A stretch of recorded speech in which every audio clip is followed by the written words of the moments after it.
tampunao tsy navelana ho faty tamin'io tao natolotrao ny ainao hamonjy ay natsangana ho zanaka malalao ny anikio ny ampitsoko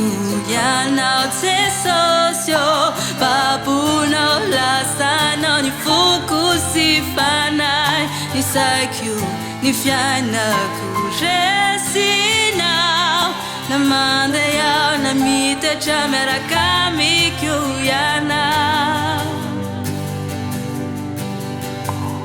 fa tsy misy marombaka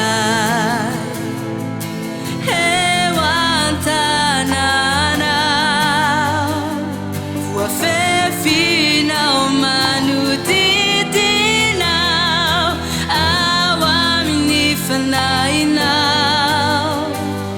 fa tsy misy marombaka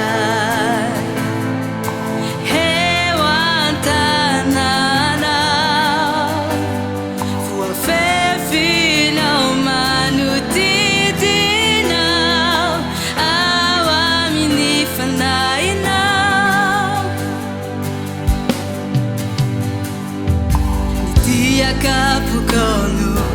nasitranay ny ranao ny latsaka na mela elokay matiao fahiny zao velonao miara-nitsangana aminao amin'ny fiainana ny anikio ny ampitroko ianao tsesosio babonao lasanao ny foko sy fanay ny saikio ny fiainana